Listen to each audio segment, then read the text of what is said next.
Alright guys, what's going on? Welcome back to the channel. That was a nice color. Hope life is treating you well. I recently conducted a poll on this channel, which is something I want to do on a regular basis, so it's another perk of subscribing to the channel.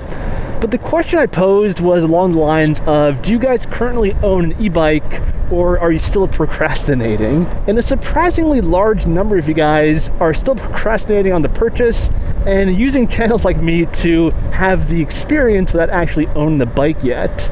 And if you're in this situation, guys, go ahead and buy one. I would say start with something cheap, which might be the best choice for you.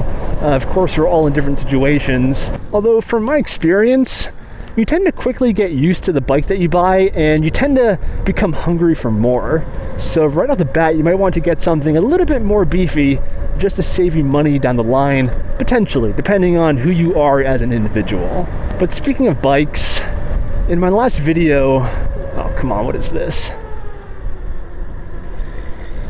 I posed a question to you guys asking what's the best e-bike that you can buy in the market that has the greatest potential for modifying and upgrading it into the future. My opinion at the time was the Super 73 R series, because I think that frame just has so much potential, and you guys kind of agreed with me, although you pointed out that this bike is extremely expensive. It's like over 3,000 bucks, and that is a huge drawback of that bike if you want to buy it with the intention of upgrading it. So adding a mid-drive motor, putting a direct drive motor on it, stuff like that. I saw a comment that said the Sur-Ron is the best bike for upgrading, and I understand where you're coming from. I'm a big fan of the Sur-Ron bike to start with, but in terms of upgrade potential, I know that you can put on the BAC like 4000 controller, a 72 volt battery, but that's kind of it. So yeah, it is upgradable, but it's not super customizable, I would say.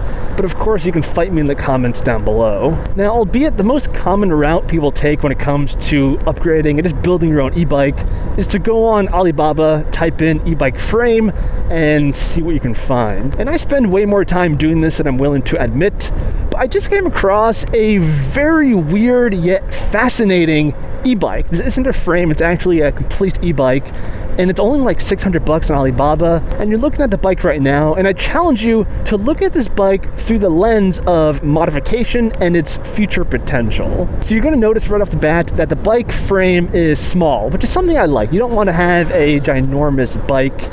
And in that same vein, the wheels are 20 inches in diameter and 4 inches wide, which is pretty par for the course. The Aerial Rider X Class, for example, has the same exact wheels.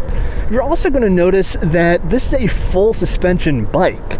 Now, the suspension is wonky looking, but I watched a few videos of this bike and I really paid attention to the suspension and how it acted, and it seems like there's a ton of travel on both the front and rear suspension on this bike. So considering the fat tires and the full suspension, this should be a very comfortable ride.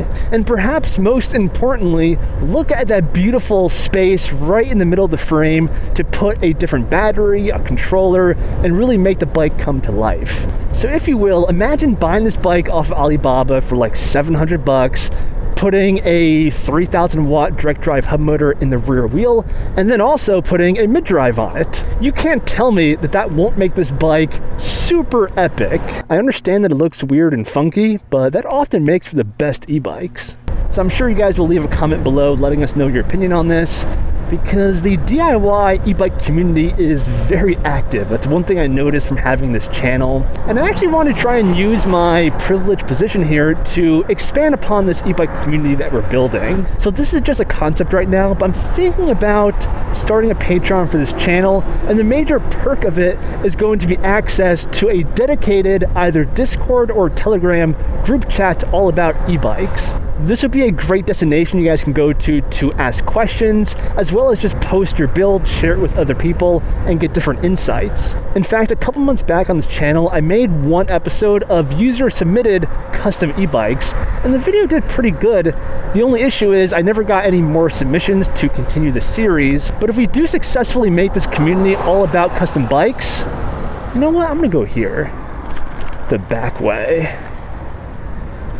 But with this community, one of the channels we can make is a place for you guys to post your custom builds, and then I can pull from there and potentially highlight it on the channel. So I think that'll be a pretty fun thing, as well as just making a great community that you guys can go on, ask different questions, potentially organize group rides, all that kind of stuff. And of course, by pairing it with the Patreon, you guys will be directly supporting the channel and helping me to continue to create more content. So that's all the updates for today. Hope you guys enjoyed. If you did, as always, I appreciate liking the video, subscribing. Ooh, and also, the splitter cable for my battery is finally coming today. So my next video on this channel is probably going to be about using my mid-drive and my hub motor in tandem together. So that should be pretty exciting. Stay tuned for that, and I'll see you guys in the next one.